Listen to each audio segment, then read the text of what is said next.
And you all found your way back.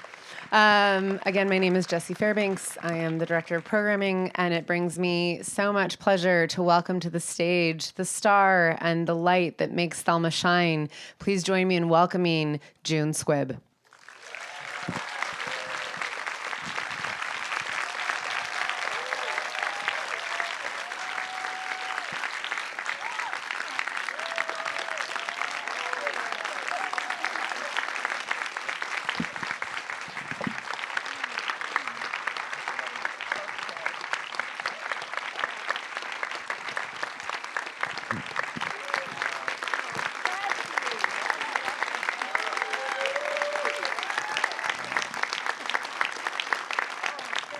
Bravo. Also up here with me is director, writer, producer, the man behind Thelma, Josh Margolin. Thank you so much for being back up here, Josh. We also have joining us two of the producers who I mentioned at the top. Please join me in welcoming Zoe Worth and Chris Kay. And we also have Nick Chuba joining us, who is the composer of the film. Welcome, Nick.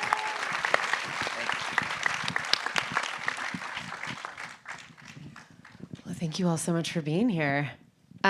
So, Josh, I didn't say much at the top because I wanted us to get to the film, and they also went and introduced another screening at another theater and did a whole other conversation. So they've been on the hoof, and they were going with scooters, so it was very slow. We actually really wanted to get a scooter up here tonight.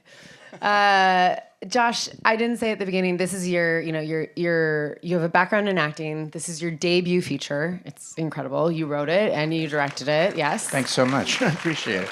And this is loosely based on your relationship and a real life experience that your grandmother had. Can you kind of just take all of us to, at what point did you realize you were going to mine your grandmother's misadventure for our joy and entertainment? Happy to tell you all about it. It's inspired by something that basically happened to her almost exactly the way it happens to June's character in the movie. She got a call. Someone was pretending to be me, said they had a broken nose, needed to be bailed out, kind of pretty much verbatim what's in the movie. And fortunately, in real life, we were able to intervene before she actually sent the money. But chaos definitely spread throughout my family the way it did, also in the movie. And I think that moment or that incident sort of just shook up sort of a long-standing feeling that she was sort of infallible. She's always been so resilient and tough and sharp and funny, and seeing her duped like that sort of just got my wheels turning, and I started imagining what might have happened if she'd sent the money, and I'm pretty sure she would have done basically exactly what June does. And so that was sort of the seed that got me thinking about it and got me excited to kind of write an ode to her as someone I've always admired, and also kind of explore this new moment in her life where she was living alone for the first time in her 90s and kind of relishing that autonomy, but also feeling it kind of challenged for the first time in her life too, just by, getting older. And so that was sort of what was cooking in my brain at the time. And I ran it by her, and I think she was like, yeah, sure. And then now she's regretting it. No, she's still... She's alive and well. And she's 103. Which is something, yeah. She lives with my parents now, in my old room, which is kind of a funny full circle event happening. But no, she's really excited about it, and I'm really glad she's gotten to see it too. Thank you for sharing. As Danny says in the film, played by the wonderful Fred Heshinger, she's a little wobbly and very determined, which I think accurately sums up Thelma, and maybe perhaps you as well, June. Very determined. You're an Academy-nominated actor. You have been in so many films over the years. You've starred in Nebraska, In and Out, Scent of a Woman, Meet Joe Black. You have been on so much television, including 2.5 Men and Glee and Girls. I will not do your entire resume. But you've never had a leading role until this film, so justly deserved. But I am curious, there was so much here. Not only was it a leading role, and not only was it, I think, a beautiful look at a certain chapter of life that is often disregarded, but you also got to do your own stunts and all the others. So I'm just curious, When this came to you as a script, what grabbed you and what were you perhaps most excited to film? I loved the script. It was beautifully written, and I just felt that I understood who this woman was. And I got all excited about the motorized scooter, for one thing. I thought, oh boy, let's shoot this, you know. And there was a lot of things in it, though, that I loved. I mean, just her saying, you know, I'm alone for the first time and I love sushi, or I had sushi and I just thought that was wonderful. That to me was so funny.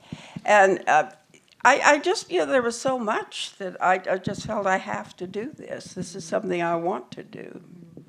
And you did, we really should have sent you, I'm realizing now, between the two theaters in scooters. That just would have been brilliant marketing.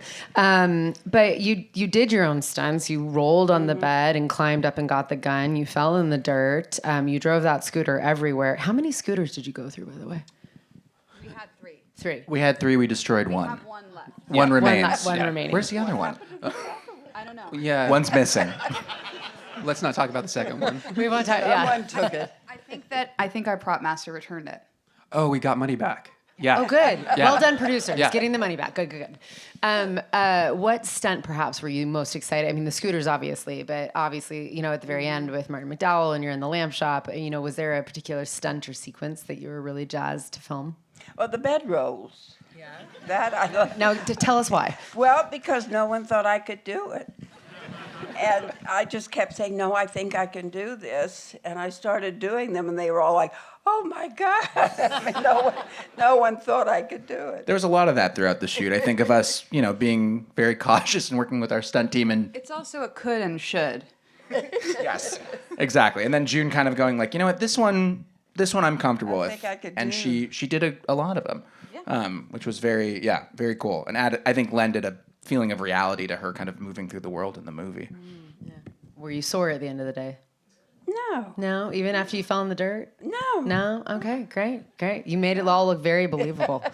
Josh and Zoe you've both previously acted, and Zoe, now you are, yes, thank you. Good head shake. Zoe, you produced Shut Up and Drive and Running Wild and a couple of other films. I'm curious, what lessons did you learn in your previous projects that served you in helming and shepherding Thelma to its fruition? That's a really good question.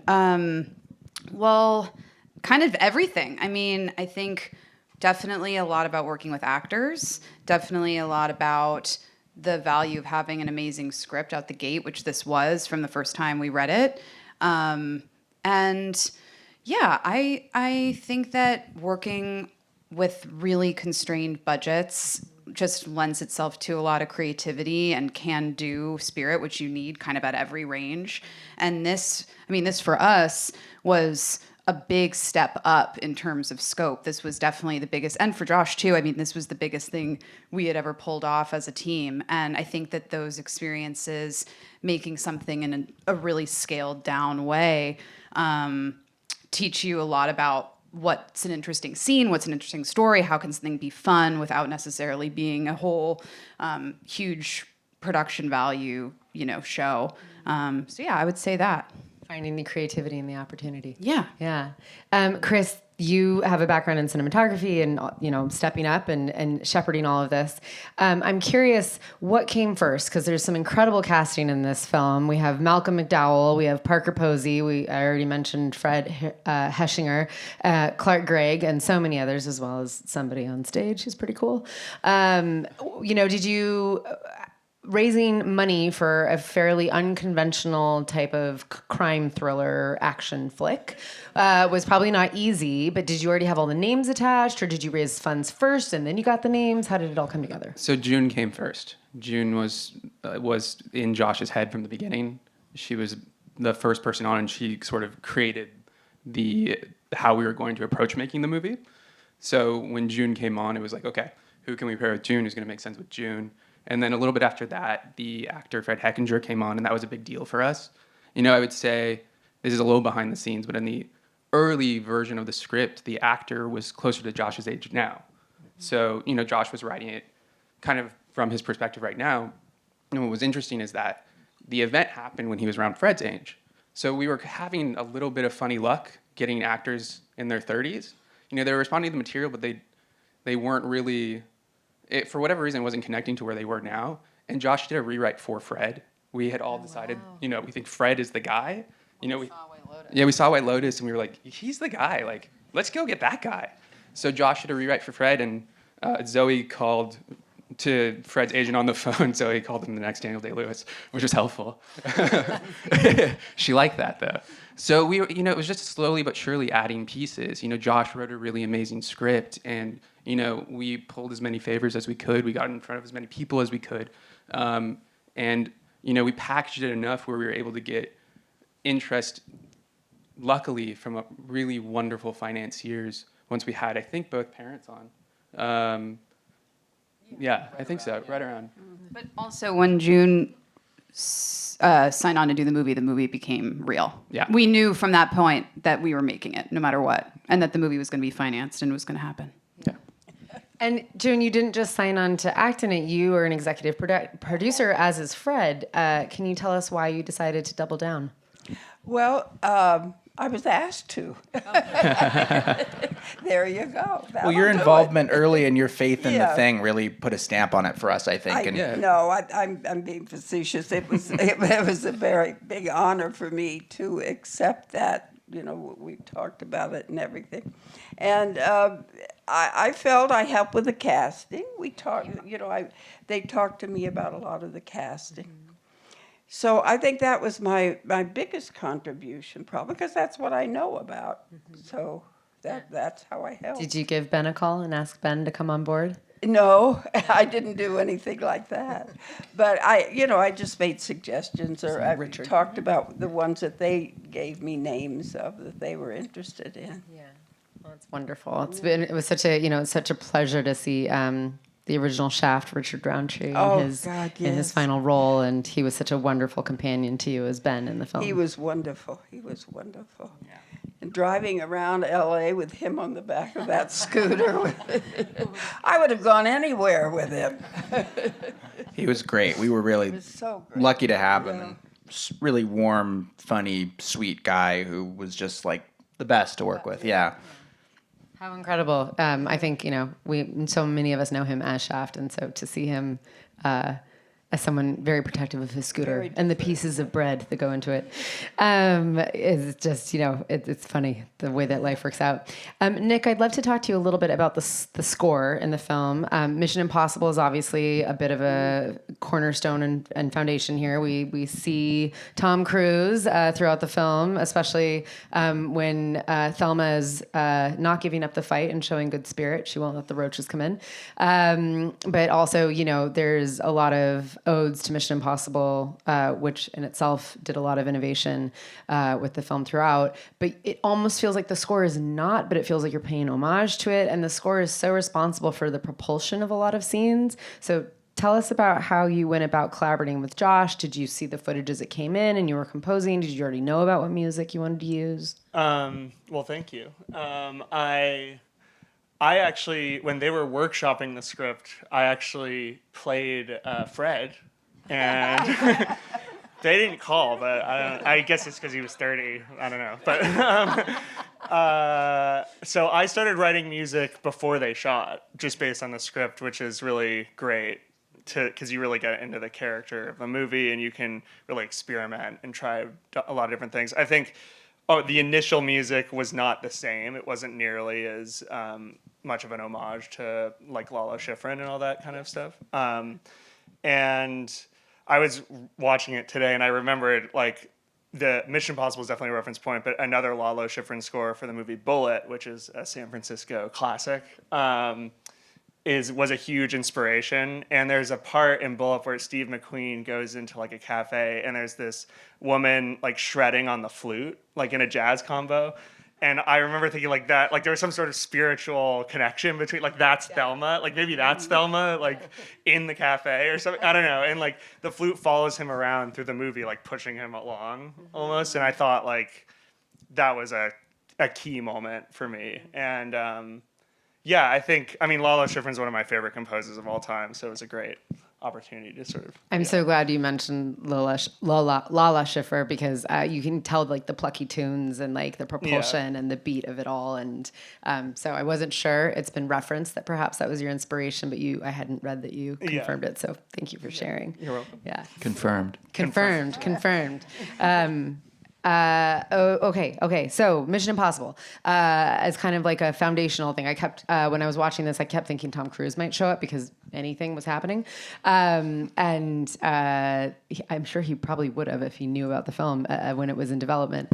But talk to us about that. Like why Annie is the play within the film, and why Mission Impossible is kind of like this reference point of cultures, of like celebrity culture and this world that Thelma feels distance from. Yeah, I guess it's two-pronged. For Annie, I just thought that was sort of a funny one for them to be doing at a senior living facility. So that had a little less weight to it in my mind.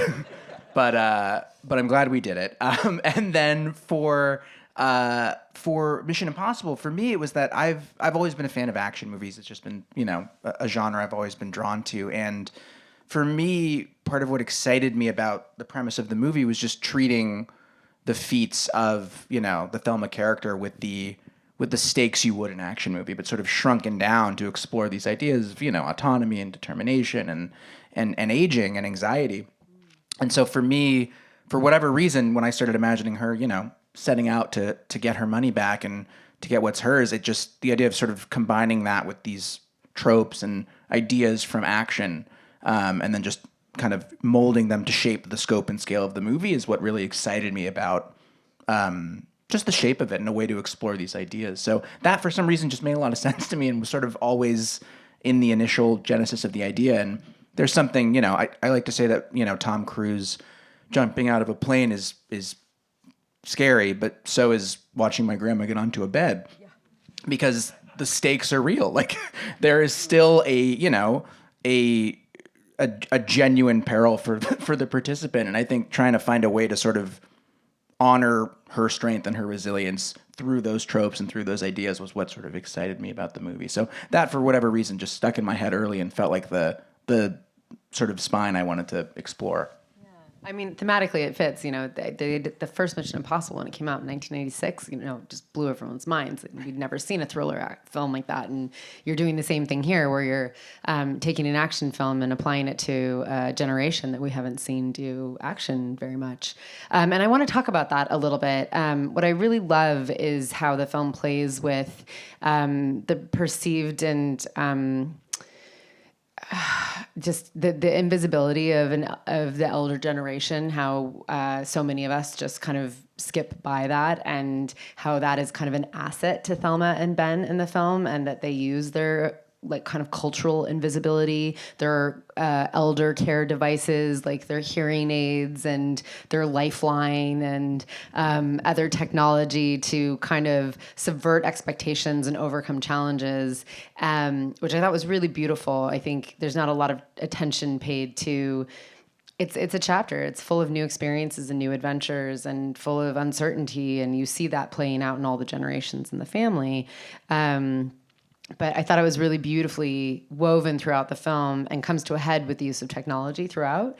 And so talk to us a little bit about, like, you've got an Apple Watch in there. You've got, I've already mentioned Lifeline. We have Amber Alert. We have online banking, Find the X. There's so many interesting and innovative uses of technology you're posting on Instagram. And so was all of that in the script originally, or did some of that come about on the set? Pretty much in the script. I think that was pretty baked into sort of what I thought was fun and hopefully subversive and unexpected about the concept of kind of exactly what we were talking about, of trying to take those familiar moments and then make them specific to this experience.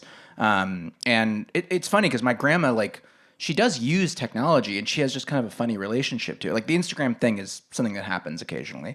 But she, she texts, she for a while was sort of emailing and responding to things and just kind of, for her age, pretty engaged with that stuff, but the relationship was always a little bit like approximate, for lack of a better word. And I think, she's, as I was saying, she's 103 now. So she, for my entire life, has been sort of quote unquote, an older person. But throughout that chapter, there have been so many distinct phases, so many ups and downs, so many sort of, illnesses survived, chapters of that chapter of life. And so I think for her and for sort of the mission of the movie and trying to take that moment and kind of zoom into the different competing elements at play, I think, finding ways for her to use that stuff to her advantage felt like sort of what the premise asked for. So that was a fun game, I think, in writing the script, always trying to find ways to drop little nuggets and pay them off in some sort of fun, hopefully, and satisfying way. June, it feels like you're kind of just getting, you're not just getting started, obviously. 7 decades in the film industry, yes? I don't know in the film. I started Theater. in the 90s, but the whole thing. Oh, I'm sorry. I forget this. I started acting for money, which is when I consider my career starting, in about 51, 52, something like that. So I guess it probably is 7. But June, weren't you just telling us that at 8 years old you were tap dancing in the bar?